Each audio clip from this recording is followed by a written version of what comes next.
Bonjour à tous. Mardi 1er février 2022 à 6h47 heure de Paris, le Soleil et la Lune se trouveront en conjonction à 12°20 du Verseau. Cette nouvelle Lune impulse donc un nouveau cycle de 29 jours et demi qui mettra en avant les énergies du Verseau tout en y associant celles du Capricorne, puisque nous avons un stellium de 4 planètes en Capricorne dont le maître Saturne se trouve ici conjoint à la nouvelle Lune en Verseau. Ces énergies Verseau vont favoriser l'émergence de nouveaux projets, parce que nous sentons que des choses ont changé en nous ces dernières semaines, en particulier si nous avons suivi consciemment le chemin proposé par les lunaisons précédentes. Nous ressentons un impérieux besoin de liberté, un appel à tourner le dos au passé et à aller de l'avant, vers de la nouveauté.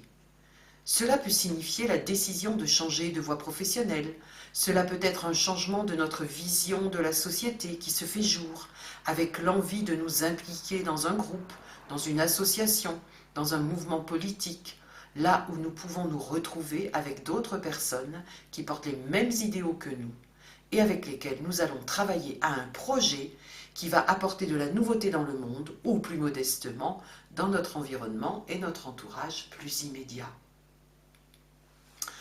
Nous avons cependant quelques difficultés à matérialiser cette aspiration en application concrète.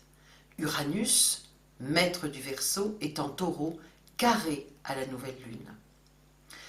L'élaboration intellectuelle du ou des projets n'est pas en cause. Saturne conjoint à la nouvelle Lune peut ici nous apporter une certaine discipline, de la rigueur dans nos raisonnements, une bonne capacité de structuration de notre projet.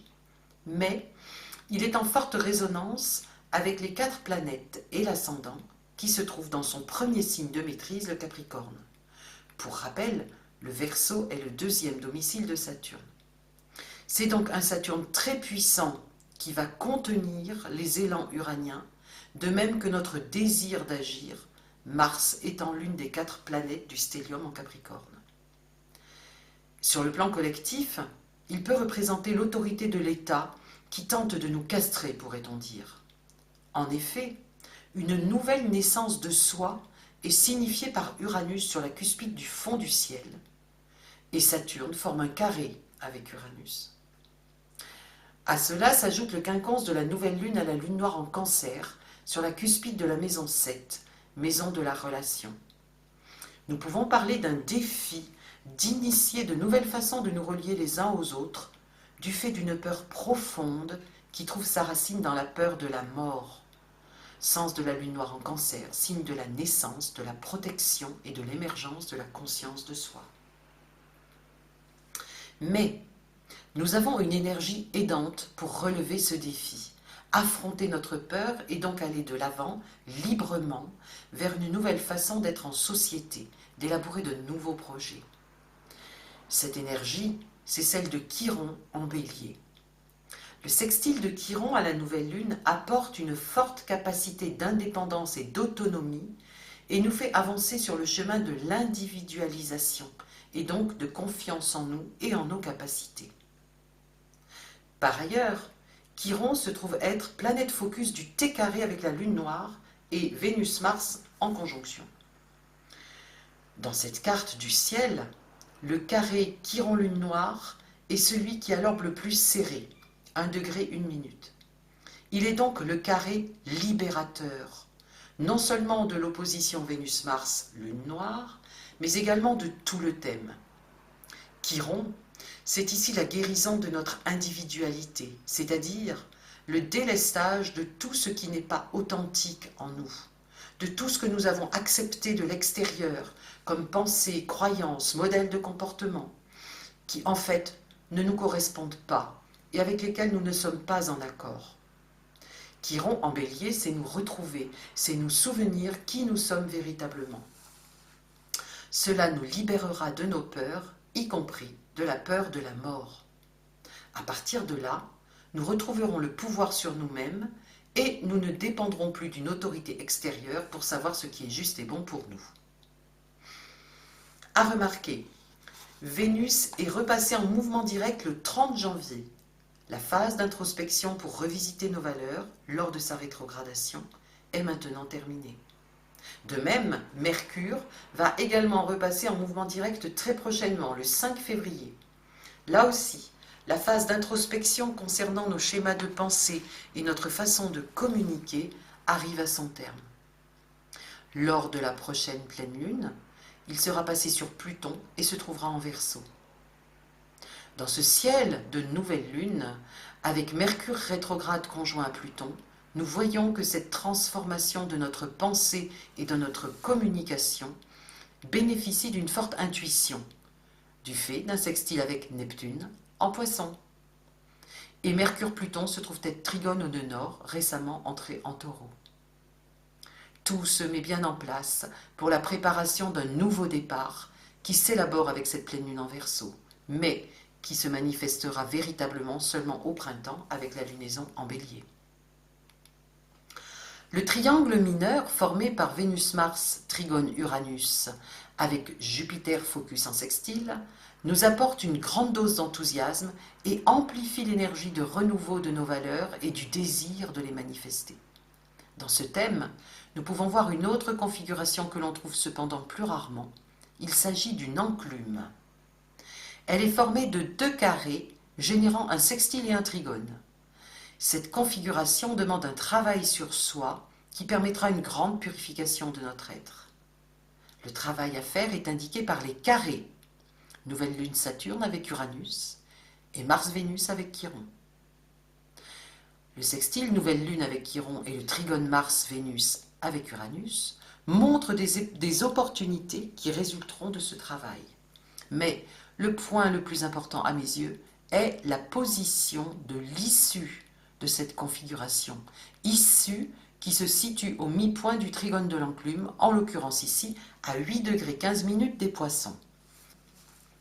Le symbole sabian de cette issue nous donne des précisions sur le travail demandé par cette configuration. Il s'intitule « Un jockey cravache sa monture, soucieux de distancer ses rivaux ».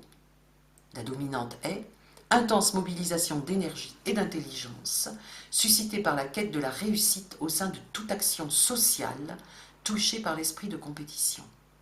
Dans le commentaire, il est dit que ce symbole, où qu'il se trouve, indique le besoin de stimuler tout son être pour parvenir rapidement à quelque but que ce soit. La conclusion en est qu'il faut se délester de toute charge superflue, de toute considération secondaire, lorsqu'on s'efforce unilatéralement d'atteindre son objectif social. Le mot-clé peut être autostimulation. Lorsque de plus nous constatons que ce point issu est conjoint à Jupiter, nous comprenons que notre impérieux besoin de liberté pourra se révéler dans de nouveaux projets et de nouvelles façons d'être, proportionnellement au travail sur nous-mêmes que nous aurons accompli et à l'énergie que nous aurons déployée pour cela. Pour terminer cette première partie, constatons que le modèle grappe de ce thème nous indique que nous disposons d'une grande réserve d'énergie pour ce début de lunaison. Les 10 planètes principales sont regroupées sur moins de 140 degrés du thème. En fait, elles sont concentrées sur 125 degrés du thème pour cette nouvelle lune. Cela nous indique également que, pour la période, nous aurons de bonnes facultés de concentration quand il s'agira de travail sur nous-mêmes. Les planètes se trouvent essentiellement en maison 1 et 2. En conclusion, je tiens à évoquer un aspect de quintile entre Pluton et Chiron. Le quintile est un aspect de 72 degrés qui correspond à une division par 5 des 360 degrés du zodiaque et qui symbolise l'homme créateur. C'est un aspect d'évolution spirituelle.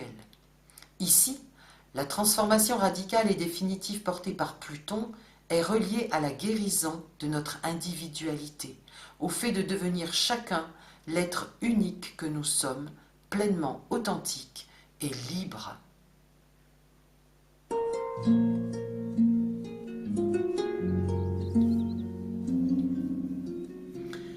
Avant de regarder le symbole sabian de cette nouvelle lune et de conclure cette étude par la numérologie, je vous propose d'évoquer les principaux mythes en lien avec le signe du Verseau, en l'occurrence Ganymède, Ouranos, le 10e travail d'Hercule et Prométhée. En premier lieu, nous trouvons donc Ganymède, un Troyen d'une grande beauté, qui fut enlevé au ciel par un aigle pour y devenir l'échanson des dieux. Zeus l'immortalisa en tant que constellation du Verseau. Il est à noter que le verseur d'eau qui représente le signe du Verseau verse une eau spirituelle, c'est-à-dire une eau de la connaissance spirituelle qui doit pleinement se répandre sur la terre lorsque nous serons à l'ère du Verseau. Ensuite, nous trouvons Ouranos, que l'on appelle le père des dieux et qui personnifie le ciel. Il fut le premier fils de Gaïa, la terre. Selon les sources, il n'eut pas de père, ou bien il est question d'éther ou de chaos, le chaos. Par la suite, il eut, avec sa mère Gaïa, un grand nombre d'enfants, dont Chronos, Saturne pour les Romains. Ouranos représente la réflexion de l'idée d'un univers, avant que celui-ci ne prenne forme. Il est le symbole de l'espace infini de l'esprit divin en devenir. Puis, nous avons un lien avec le 10e travail d'Hercule, les bœufs de Gérion. Le périple d'Hercule pour amener les bœufs de Gérion jusqu'à Mycène va se dérouler en 2 temps. Tout d'abord, Hercule, Héraclès pour les Grecs, va se rendre maître des bœufs. Puis, dans un second temps, il va les conduire à Mycène pour les remettre à Eurysthée, roi de l'Argolide et commanditaire des 12 travaux. Le destin d'une personne marquée par le Verseau ou par Uranus s'accomplit souvent en 2 temps, avec une bascule autour de 41-42 ans, qui est le milieu du cycle d'Uranus, qui est de 84 ans, et donc correspond à l'aspect d'opposition à la position natale. Le périple le plus long d'Héraclès montre des comportements et actions que l'on retrouve chez l'Uranien. Le goût pour la nouveauté, l'attrait de l'inconnu, le peu de souci du sens hiérarchique, le désintéressement, l'improvisation, la prise en charge d'un groupe, l'indépendance, l'intelligence. Il est solitaire, mais solidaire du groupe. Enfin, il y a Prométhée. Prométhée, celui qui prévoit, qui connaît tout d'avance. Nous savons qu'il a dérobé le feu de Zeus pour le donner aux hommes. Ce fut l'acte de désobéissance de trop. Zeus l'enchaîna au mont Caucase où un aigle venait chaque jour lui ronger le foie. La nuit, son foie repoussé. C'était Héraclès qui le libéra en tuant l'aigle. Dans son ouvrage « La symphonie du zodiaque », Luc Biget nous éclaire sur le sens profond de ce mythe en lien avec le signe du Verseau. Prométhée croyait faire le bonheur de l'humanité en lui apportant avec le feu l'art de bâtir des maisons, de travailler les métaux, de dompter les animaux, de guérir les maladies, d'écrire, de lire dans l'avenir. Mais plus le temps passait, plus il doutait. Bientôt, il fut rongé par le remords. Or, la culpabilité ne lui ronge pas n'importe quel organe, puisque c'est le foie, qui est le symbole du Sagittaire, c'est-à-dire le symbole de la confiance absolue en la sagesse de l'humanité. Cette perte de confiance en l'homme qui ne sait pas utiliser sagement le savoir, Prométhée l'éprouve durement dans son corps. Paralysé par la peur, il est enchaîné au rocher. Il perd confiance en lui, perte de la foi, à cause de la perspicacité de son savoir, l'aigle. Enchaîné au rocher correspond au signe du Capricorne, la perte de la foi au signe du Sagittaire, et la perspicacité de son savoir, l'aigle, correspond au signe du Scorpion, les 3 signes qui précèdent le Verseau. Ainsi, le Verseau qui a su apporter à son groupe social, avec un réel altruisme, ne serait-ce qu'une partie de l'esprit prométhéen, est submergé par le doute sur la valeur de son apport. Car si Prométhée est un héros pour les hommes, du point de vue des dieux, il est un traître et un voleur outrepassant les lois célestes. Du point de vue de l'esprit, il porte la responsabilité de l'usage de la connaissance. À cette étape zodiacale, l'humanité décide de son sort, privée de toute direction spirituelle. Elle doit faire les choix qui la conduiront à l'anéantissement ou à la compassion suprême, les deux faces des poissons. Le Verseau, cet inconditionnel de la liberté et du bonheur collectif, doit, pour atteindre sa complétude, apprivoiser les énergies du signe opposé, le Lion.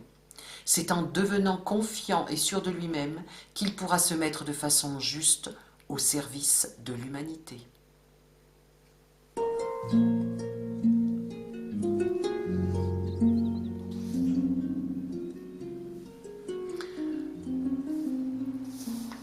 Nous allons donc maintenant regarder le symbole Sabian qui correspond à cette nouvelle lune.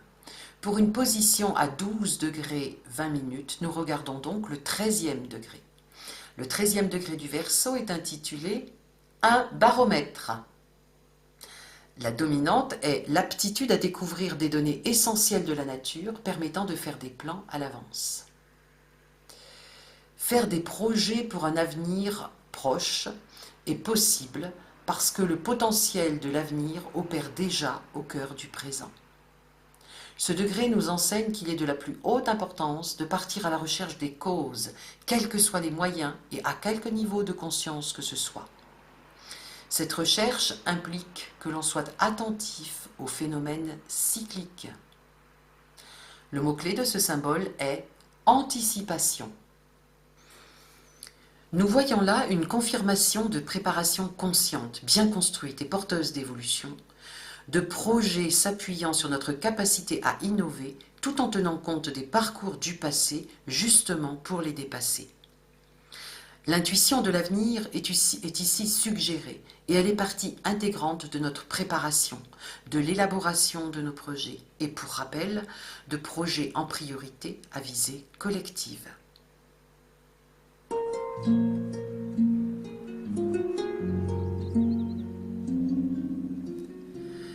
Pour terminer cette étude, regardons brièvement du côté de la numérologie et des arcanes du tarot. La date de cette nouvelle lune, 1-02-2022, nous donne 9, quelle que soit la méthode de réduction utilisée. Cette nouvelle lune, comme la pleine lune du 19 décembre dernier et la nouvelle lune du 2 janvier, est donc en résonance avec l'ermite. Avec cet arcane, nous sommes à nouveau dans une phase de réflexion. Dans notre contexte de lunaison Verseau, l'ermite insiste sur l'importance de prendre le temps de s'intérioriser pour voir au fond de nous ce que nous savons être juste et bénéfique pour notre évolution individuelle et collective.